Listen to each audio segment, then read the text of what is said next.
kita berdoa ya. Ini Miss Dewi. Kita berdoa dulu, berdoa di dalam hati, berdoa dalam hati masing-masing, berdoa dimulai. Bismillahirrahmanirrahim.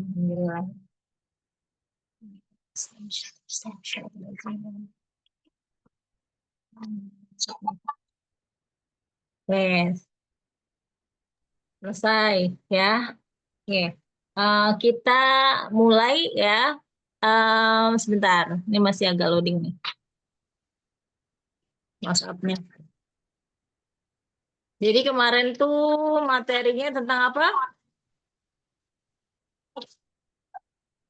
Tentang permintaan dan penawaran ya. Permintaan dan penawaran ya. Oke, Miss Dewi. Ini dulu. Share screen dulu sebentar. Oke, ini yang hadir di Zoom coba absen di grup ya.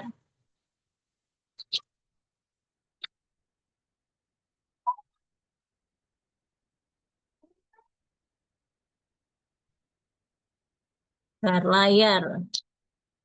Mulai sekarang. Ini Zoom-nya belum diizinkan.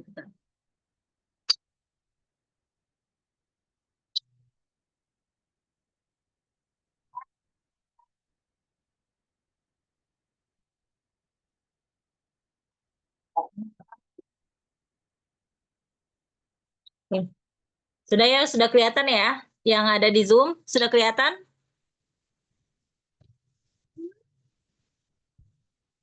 Yang ada di Zoom sudah kelihatan? Coba yang ada di audio, di absen dulu di grup ya. Miss Day bikinin absennya sebentar.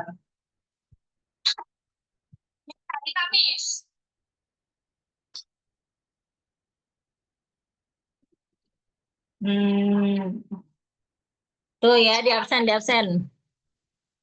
Sekarang absennya kalau nanti-nanti nggak dihitung. Yang di call ataupun di video call ya. Di Zoom maksudnya. Silakan di absen.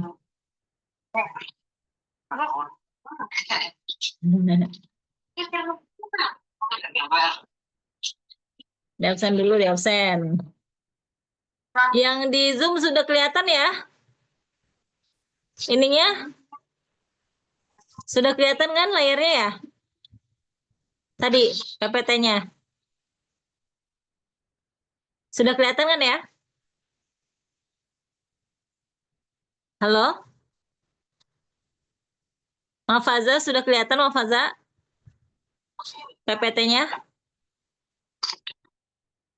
Miss, saya belum join Zoom ya, bentar ya, Miss. Oh iya. Terus Ivan sudah kelihatan PPT-nya dari Miss Dewi tadi? Sudah, Miss. Oh udah, iya soalnya nggak ada. Jadi bingung. Oke, di absen dulu, di absen ya. Silakan di list yang ada di Zoom ataupun di ini call ya, di absen. Karena ini ada apa namanya? Ada nama-nama yang nggak kelihatan ya di Zoom tuh. Sama di Sela nih, Sela. Oke, kita mulai ya. Jadi ini kemarin materinya ya. Jadi ada namanya permintaan dan penawaran ya. Kemarin tuh ya. Permintaan itu ada namanya permintaan efektif ya. Permintaan efektif itu adalah permintaan yang disertai daya beli ya, kayak gitu.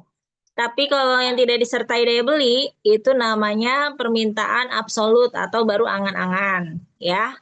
Terus kemudian kalau dia ingin dan benar-benar sudah ada uangnya lagi menabung, itu namanya potensial. Kayak kita misalnya nanti mau beli motor ya, atau handphone baru ya, misalnya kayak gitu. Nah itu kan misalnya kalian sedang menabung handphone baru ya, itu namanya permintaan potensial ya, kayak gitu. Nah, permintaan pasar itu adalah semuanya ya, permintaan individu keseluruhan itu namanya permintaan pasar ya. Kalau permintaan kalian masing-masing kayak kemarin kalian bazar P5 ya misalnya gitu, nanti besok ya. itu namanya permintaan individu ya, gitu. Teman kalian mesen ke kalian itu namanya permintaan individu. Oke.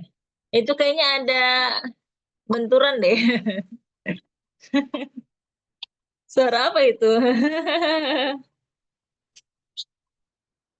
Coba di siapa 08952301 coba di silent dulu sebentar biar nggak nabrak.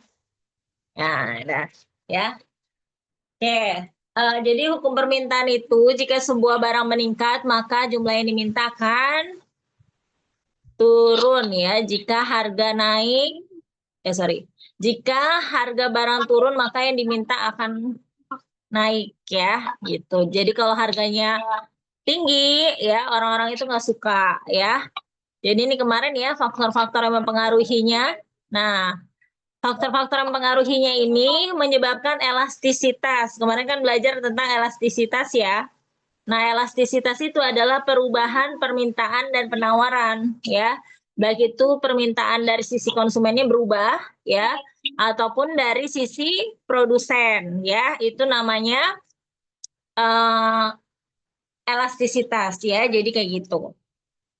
Oke, nah terus kemudian ini faktor-faktor yang pengaruhi elastisitas itu sendiri, bisa harga barang, bisa tingkat pendapatan, bisa selera, bisa jumlah produk, ekspektasi masyarakat, ya, distribusi maupun usaha-usaha produsennya, ya. Nah ini kan kemarin sudah dilewatkan ya. Ini kurvanya, ya. Terus kemudian ini rumus permintaannya. Kalau ini sudah ya. Nah, kalau penawaran ya faktor yang mempengaruhi elastisitas penawaran itu ya ini sama ya. Jumlah pedagang, teknologi, biaya produksi, faktor produksi ya, terus kemudian tujuan perusahaan, kebijakan pemerintah dan sebagainya. Nah, itu akan mempengaruhi elastisitas penawaran ya.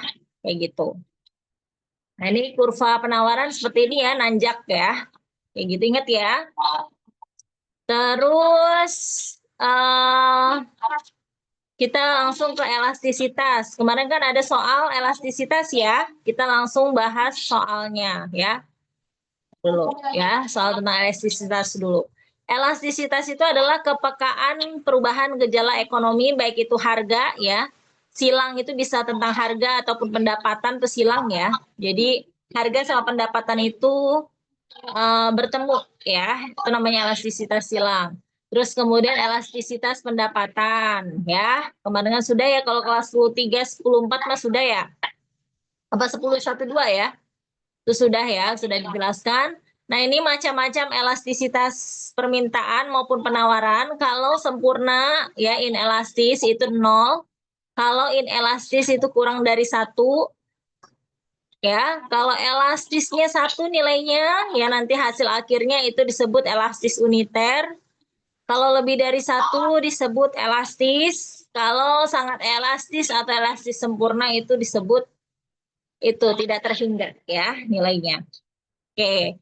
Nah, ini rumusnya. Jadi kalian pakai rumus yang ini untuk menyelesaikan soal yang kemarin ya.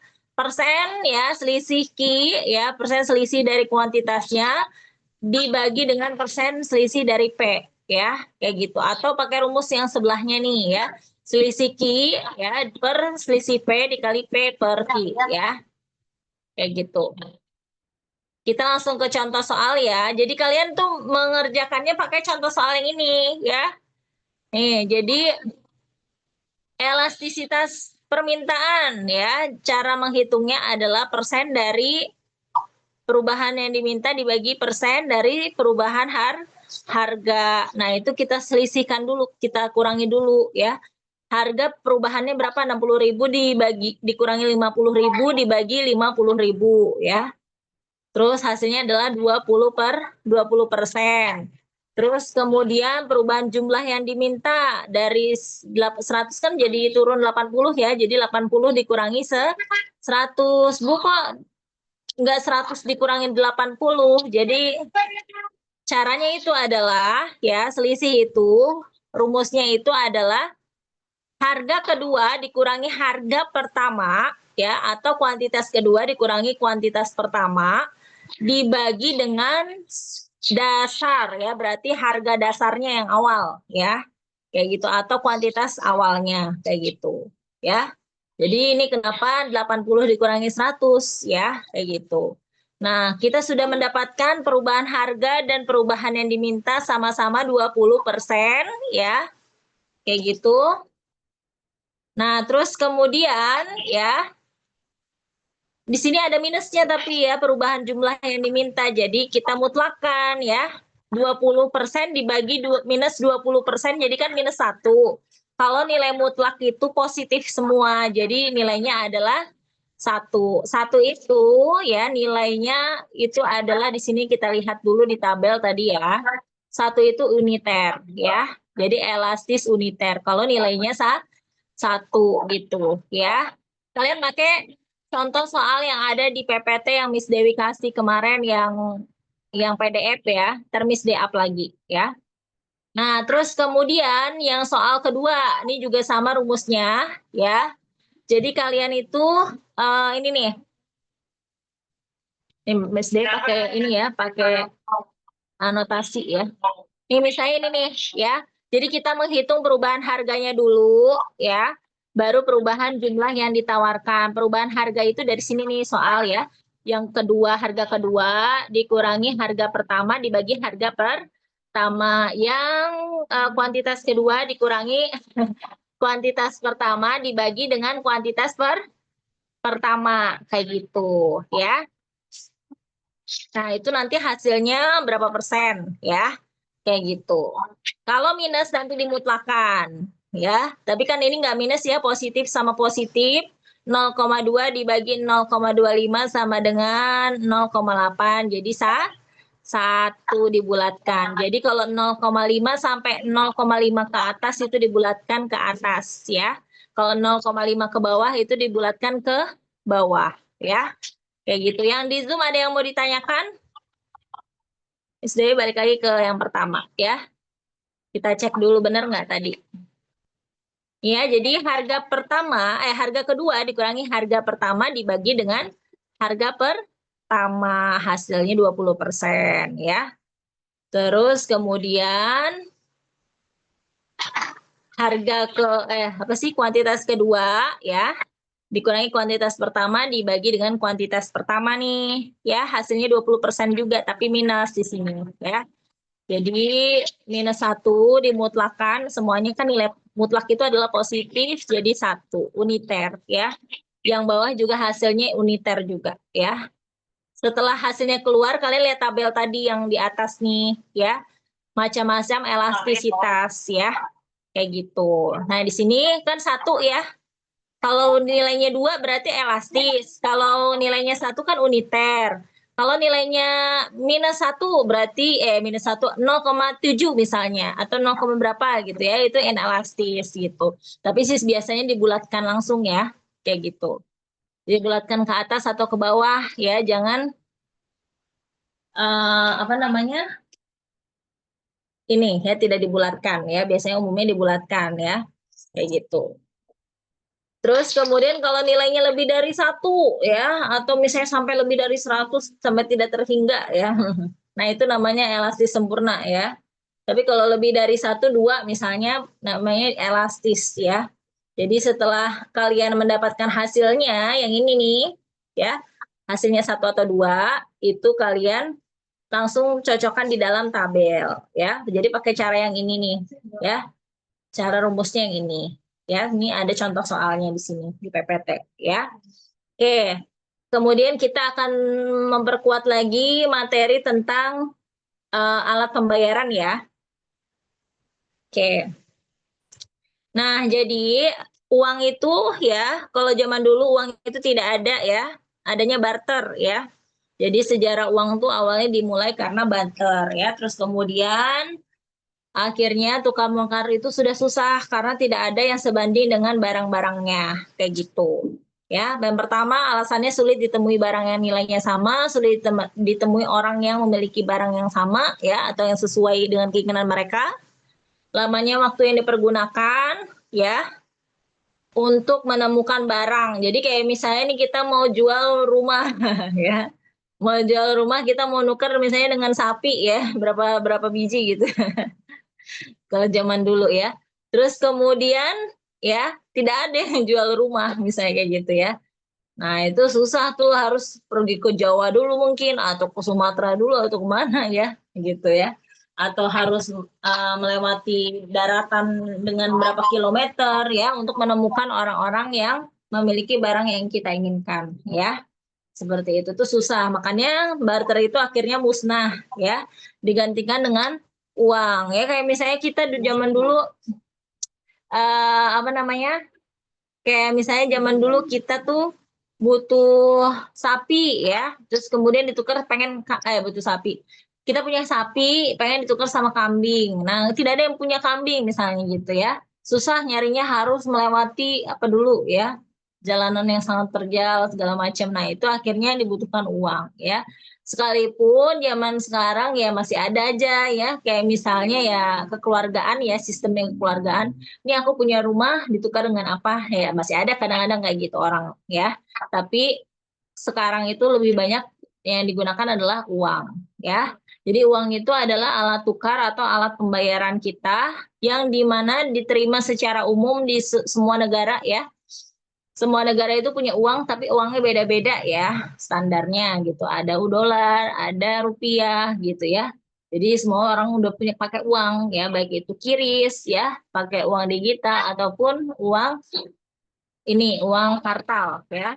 Kayak gitu. Mudah disimpan, tahan lama dan tidak cepat rusak ya. Terus dapat dipecah-pecah, nilainya stabil atau tetap ya. Nah, nilai uang itu bisa digunakan sebagai alat tukar ya, alat hitung. Coba di silent dulu neng, silent dulu neng. Coba neng, coba bentar. Jadi bisa silent nggak ya? 08572429 tolong di silent dulu neng.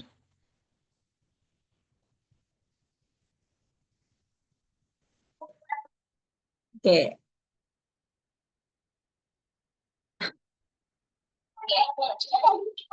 Oke ya, jadi itu ya fungsi uang itu adalah alat tukar, terus kemudian alat satuan hitung ya.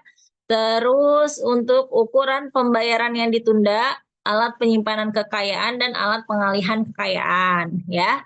Jenis-jenis uang ya. Yang pertama itu adalah bentar. Lupa nyalain kamera ya di Zoom ya. Bentar.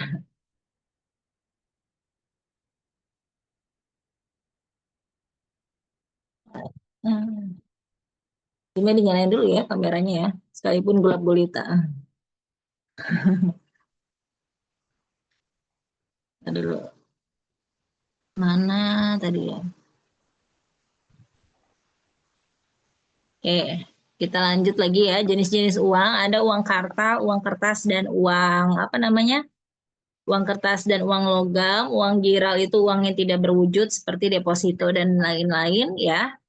Itu kan tidak berwujud ya. Jadi kita cuma punya surat berharganya saja. Kayak kalian punya tanah pakai surat berharga kayak gitu. Ya. Terus kemudian ada uang luar negeri, ada uang dalam negeri. Jadi kalau kita itu berlakunya rupiah, kalau kita ke Amerika harus pakai dolar Amerika dan seterusnya. Ada nilai uang yang bernilai penuh, ada yang bernilai tidak penuh. Maksudnya itu bukan semua yang tidak berharga ya, tapi nilainya itu berkurang ya, gitu. Nilai uangnya itu bisa berkurang kayak gitu. Nah, terus kemudian ya jenis-jenis uang kayak misalnya kalau uang luar negeri ya kita harus menyesuaikan, contohnya euro ya, US dollar, yen dan sebagainya. Nah, terus kemudian kalau tadi ya yang nilai penuh itu ya nilai bahannya itu sama dengan nilai nominalnya. Contohnya seperti uang emas 5 gram maka bisa ditukar dengan uang senilai emas 5 gram ya.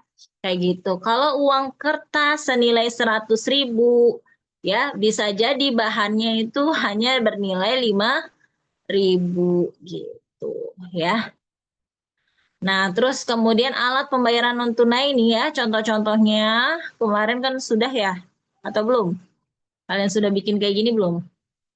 Cek, biljet ya, kartu debit, kartu kredit pasti udah pernah lihat ya. Kenapa? Udah pernah kan? Nyari-nyari ya benda-bendanya ya. Kayak misalnya kalian udah pernah lihat kartu ATM kan ya, kartu kredit card ya, sudah pernah kan? Terus m-banking ya, terus mesin EDC yang buat di supermarket ya, kalau kita mau belanja ya. Terus kemudian cek ya, kayak gitu dapat cek atau nota ya, nota pembayaran, nota bayaran sekolah gitu ya. Nah, itu apa contoh-contoh bukti-bukti transaksi ya, kayak gitu. Terus ya, ada zaman sekarang ada Etol, ada e-money, ada Brizi dan seterusnya. Ya, kalau sekarang yang berbasis server digital ada GoPay, OVO, Dana. Nah, itu adalah contoh uang, ya. Oke. Materi terakhir itu adalah tentang bank, ya. Jadi nanti kalian ulangan tuh sampai sini ya, bank ya. Nah, lembaga keuangan itu ada dua, ya. Ada bank sama non-bank. Bank yang kita lihat sering sehari-hari BRI, Mandiri, dan seterusnya. Kalau non-bank itu ya kayak ini BPJS ya, terus kemudian apalagi apa sih namanya tuh dana pensiun ya, terus pegadaian itu namanya non-bank ya, itu diantaranya. Jadi lembaga bank itu umumnya kalau bank umum ya itu untuk menyimpan uang, lalu lintas pembayaran sebagai sarana ya penyalur kredit, peredaran uang serta penjaga kestabilan uang. Ya, kayak gitu. Terus kemudian ya kalau itu bank umum ya, tugas bank umum yang kita lihat di sekitar kita. Tapi ada yang namanya Bank Indonesia atau Bank Sentral ya. Bank sentral itu hanya bertugas untuk lalu lintas ya. Ini apa sih? Mengatur lalu lintas stabilan rupiah ya, kayak gitu. Jadi dia yang mengatur ya. Terus kemudian mencapai tujuan Bank Indonesia ya melalui 3 pilar yang ada di sini ya, kayak gitu. Nah, terus kalau contoh-contoh industri keuangan non-bank, ya ada asuransi, asuransi kecelakaan, asuransi jiwa, ya asuransi kesehatan, ya dan seterusnya, asuransi mobil, motor, ya gitu. Nah, terus kemudian ada dana pensiun nih, kalau sudah kakek-kakek, nenek-nenek, ya kalau kalian ada sudah bekerja di perusahaan, biasanya dipotong dana pensiun. Nanti pas kalian tua atau kalian resign atau sudah jompo atau apa gitu ya, itu biasanya bisa diambil BPJS-nya gitu ya, BPJS Ketenagakerjaan atau BPJS pensiun, biasanya dana pensiun ya. Nah, terus kemudian contoh-contoh lainnya seperti leasing ya, kalau di Balaraja tuh kayak misalnya kalian beli motor ya, terus kemudian kalian hutang piutang ya, ada urusan hutang piutang dengan penjual motornya tersebut. Nah, itu namanya ini ya, jasa utang ya, jasa utang kayak gitu.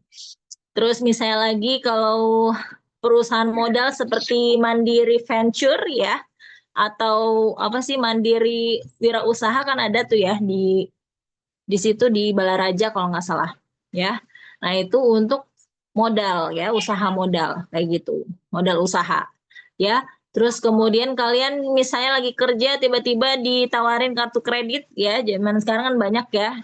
Kalau kita lagi jalan toto ada yang nawarin kartu kredit ya, ada yang nawarin bikin ATM ya. Nah, kalau kartu kredit itu namanya usaha kartu kredit. Nah, itu juga non-bank ya.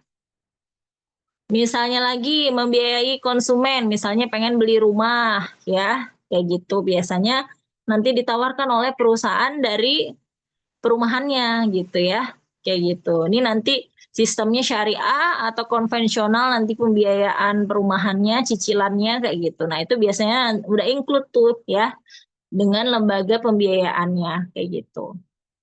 Ya, jadi itu adalah contoh-contoh dari lembaga non-bank ya. Nih contoh-contoh lainnya ada Pegadaian, Reksadana, Dana Reksa ya. Zaman sekarang tuh namanya Bareksa ya. Terus kemudian permodalan usaha masyarakat ya. lembaga penjamin UMKM ya, KPR tuh ya, lembaga KPR juga ya, itu namanya non bank. Terus ada namanya lembaga vintage ya, yang pengen kerja di misalnya Dana, yang pengen kerja di apa sih, LinkedIn ya, atau apa tuh ya. Nah, itu namanya vintage financial teknologi ya, zaman sekarang ada. Terus yang non-bank lainnya BEI atau Pasar Modal Bursa Efek Indonesia ya, itu ada di Jakarta. Nah, itu biasanya menjual saham-saham ya, kayak gitu. Terus ada lagi yang non-bank lagi, selain itu ada namanya OJK. OJK itu tugasnya mengawasi ya, mengawasi dan bekerja sama dengan Bank Indonesia biasanya ya. Jadi data-data OJK itu sangat lengkap. Misalnya kalian punya hutang berapa ya, terus orang tua kalian ada hutang piutang ya, data hutang piutang dari perusahaan-perusahaan itu semua lengkap ada di OJK ya. Terus kemudian apa namanya? Itu contoh data konsumen yang ada ya. Data kalian ya, semuanya tuh ya, tentang hutang piutang, tentang aset, segala macam kalau perusahaan ya. Nah, itu semua ada di OJK. Dan perusahaan-perusahaan keuangan itu wajib melapor kepada OJK, baik itu perizinan dan lain-lain ya. Jadi OJK itu otoritas jasa keuangan itu juga termasuk non-bank yang bertugas itu untuk mengawasi ya semua bank ataupun lembaga non-bank. Kayak misalnya sekarang banyak pinjaman online, pinjol yang tidak terdaftar ya. Itu bisa dicek di OJK yang terdaftar mana saja, yang tidak terdaftar mana saja. Kayak gitu. Itu semua harus diawasi dan terdaftar di OJK ya, tidak boleh tidak. Terus sistem pembayaran ya. Nah, sistem pembayaran itu jadi pertama ya, kita itu semua sentralnya itu adalah di bank sentral ya. Jadi arus keuangan kita tuh ada di bank sentral ya. Terus kemudian ya baru disalurkan kepada lembaga perbankan dan non-bank kayak gitu. Ya. Nah, gitu ya. Jadi arus keuangannya seperti itu kita tuh ya. Di mana-mana oleh bank sentral gitu. Yang tidak disebutkan di sini, bank sentral itu biasanya kemana sih Bu? Ngikutin siapa ya? Nah, bank sentral itu nanti kan kita kan arus keuangan tuh, arus keuangan kita, tapi ujung-ujungnya nanti ke ekonomi global yang ada di Amerika, kan kita gitunya Amerika ya, USA ya. Jadi nanti disetarakan dengan USA gitu, nilai rupiah kita gitu. Ujung-ujungnya seperti itu. Nanti baru ke money changer ya. Oh, ini nanti standar rupiahnya berapa gitu. Itu yang tidak disebutkan di sini. Jadi bank sentral kita itu sebenarnya juga ya apa namanya, bekerja sama dengan sentral dunia ya, kayak gitu. Makanya disebut bank sentral gitu. Oke. Nah, terus kemudian bagaimana sistem keuangan ya? Yang kalian belum tahu nih, kan ada QRIS ya, di antara QRIS sama kartu ATM itu lebih menguntungkan QRIS ya. Karena QRIS itu buatan Indonesia dan kita akan berkontribusi sebesar 0,3% ya jika kita menggunakan QRIS tersebut ya. Jadi apa namanya, akan dipotong tuh penjualnya ya gitu. 0,3% untuk pajak gitu ya, seperti itu, dan akhirnya bisa menambah pendapatan nasional Indonesia ya. Jadi QRIS itu sangat bagus ya kalau kita gunakan. Jadi lebih baik gunakan QRIS daripada uang tunai, karena kalau QRIS kita berkontribusi 0,3% ya, tapi kalau tunai kita tidak berkontribusi apa-apa ya terhadap pendapatan nasional Indonesia, paling cuma pajak penghasilan ya, kayak gitu. Nah, terus uang elektronik itu nanti juga bisa ditunaikan juga ya kalau mau. Kalau tidak mau ya sudah ya, nanti cukup disimpan ke rekening bank atau lain-lainnya ya. Misalnya surat berharga, kalau kita sudah punya uang elektronik di TikTok ya, kan ada gift segala macam ya kan. Nah, itu kita bisa masukkan ke bank. Nah, itu bisa ditukarkan misalnya kalau sudah banyak, tukarkan dengan deposito ya, atau beli rumah atau apa ya, surat berharga lainnya gitu. Nah, jadi itu sebenarnya arus uang itu sebenarnya cuma berputar aja seperti itu ya. Gitu. Oke. Nah, jadi itu adalah uang dan alat-alat pembayaran ya. Jadi QRIS ya, QRIS itu berkontribusi 0,3% ya untuk Indonesia. Kalau kenapa kartu ATM itu tidak berkontribusi untuk Indonesia? Karena itu bukan buatan Indonesia atau ATM itu ya. Jadi itu nanti jatuhnya ke Amerika ya. Makanya kalau QRIS itu sangat ditakuti oleh Amerika karena berkontribusi sebesar 0,3% untuk negaranya sendiri, untuk Indonesia sendiri.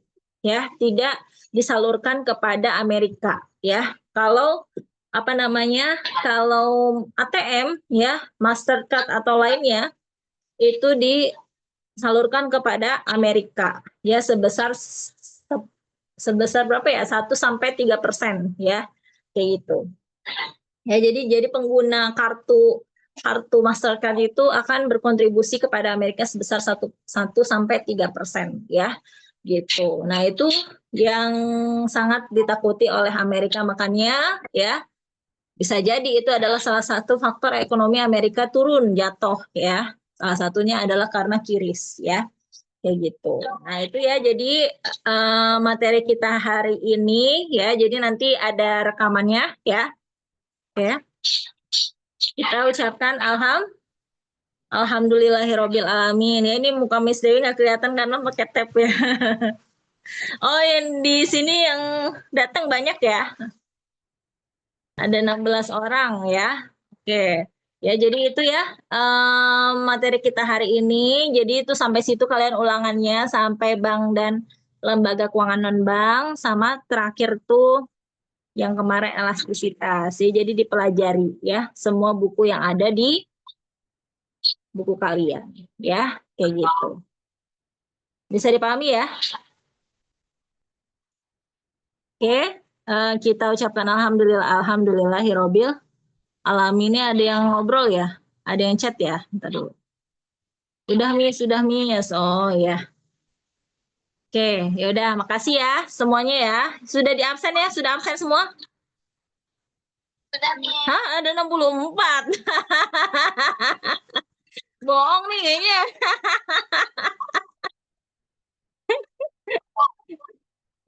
Bohong ini. Bohong ini 64 nggak ada kali. 16 tambah 32 nggak ada 64 ini. Ada absen-absen dah. Yaudah, oke ya. Sudah absen semua ya, yang ada di call ya. Jadi Miss Dewi tutup dulu. Jadi biar nggak ada yang absen lagi. Kalau absen lagi ntar semuanya mengaku absen. Miss Dewi tutup absennya sampai jam 5 ya. Miss Dewi tutup sampai jam 5. Nah, ini tadi Medina nanya bagaimana cara mengerjakannya Miss Dewi. Oh iya, nanti Miss Dewi kirim lagi ya PDF-nya ya. Kamu lihat cara yang terakhir tuh ya. Caranya seperti itu, yang di contoh soal ya. Medina ya. Medina sama Fazla tadi ya yang nanya ya cara mengerjakan soal ya. Yang elastisitas kayak gitu. Oke. Oke, makasih ya semuanya ya. Miss Dewi tutup dulu ya, nanti ada recordingnya. Thank you ya. Silahkan ditutup teleponnya. Ya. Iya, Miss. Yo. Terima kasih. Ya, kasih. Sehat-sehat ya semuanya ya. Iya. Yo.